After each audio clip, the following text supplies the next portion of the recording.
really want me on the team? What's your approach to the group? Well, first place, come play with me. Second place,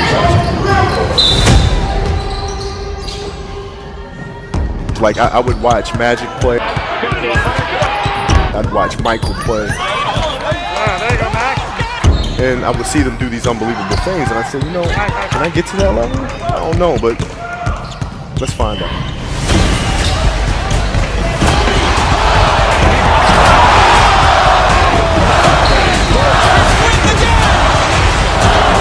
That's why he's the best player in the game. Everything was done to try to learn how to become a better basketball player. Everything. Everything. And so when you have that point of view, then literally the world becomes your library to help you become better at your craft. There you go. So because you know what you want, the world's giving you exactly the information 100% become better at it. Because you know what you're looking for. So many guys tell stories about your work ethic. What was really your work ethic like, and for how long did you stay disciplined? Well, I mean, every day. I mean, since 20 years. It was an everyday process and trying to figure out strengths and weaknesses. For example, jumping ability. Now, my vertical was a 40, wasn't a 46 or 45. My hands are big, but they're not massive. Right? So you got to figure out ways to strengthen them so your hands are strong enough to be able to palm a ball and do the things that you need to do. Quickness, I was quick, but not insanely quick. I was fast, but not ridiculously fast. Right? So I had to rely on skill a lot more.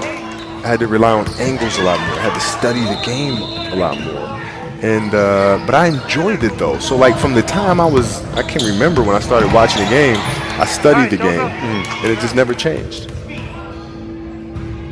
It's a good separation for me, emotionally, to be able to put myself in a place where at practice or when I'm training or during games, I switch my mind to something else. I switch my mode into something else, right? For me, it's the equivalent of Maximus, Decimus, Meridius, and Gladiator picking up the dirt, smelling the dirt. It's go time. Right, so that was my mental switch. It was like an actor getting ready for a film. You got to put yourself in that cage. When you're in that cage, you are that character. And then when you leave there, it's something completely different. But when I'm in that cage, bro, don't touch me. Don't talk to me. Just leave me alone. How did you get mentally and emotionally so strong where it doesn't bother you?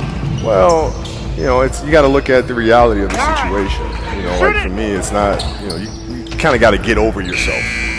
It's not about you, man. Like, okay, you feel embarrassed. You're not that important. Like, get over yourself. That's where you go. Get over yourself, right? Like you're worried about how people may perceive you, and like you're walking around and it's embarrassing because you shot 5 air balls. Get over yourself, right? And then after that, it's okay. Well, why did those air balls happen? Got it. High school, year before, we played 35 games, max, right? Week in between, spaced out, plenty of time to rest. In the NBA, it's back to back to back to back to back to back to back. I didn't have the legs. So you look at the shot, every shot was online. Every shot was online, but every shot was short. Right? I got to get stronger. I got to train differently. The weight training program that I'm doing, I got to tailor it for an 82-game season so that when the playoffs come around, my legs are stronger and that ball gets there. So I look at it with rationale. Say, okay, well, the reason why I shot air balls is because my legs aren't there. I go, well, next year they'll be there. That was it. Done. Were there some names that you looked at and says, these 3 guys are as crazy as I am? At the time, I deal with what I've referred to as Goat Mountain. I went to Goat Mountain, and I talked to Magic, Michael, Bird, Hakeem Olajuwon, Jerry West, Oscar Robinson, Bill Russell. So I would talk to them. What did you do? What were your experiences? Michael in particular, he's become my big brother. He's been my big brother since I first came in the league. And what was that process like? So I went to them and started understanding the ins and outs of the game and how they approach things and their level of detail and obsessiveness. And that's what I did. The players that had that passion but weren't willing to commit their entire lives to doing that, right? It's a choice. Right? You have other things. You have family. You have all these other things you have to do. The game can't really be your number one priority. And so I was just looking at that like, man, this is going to be fun.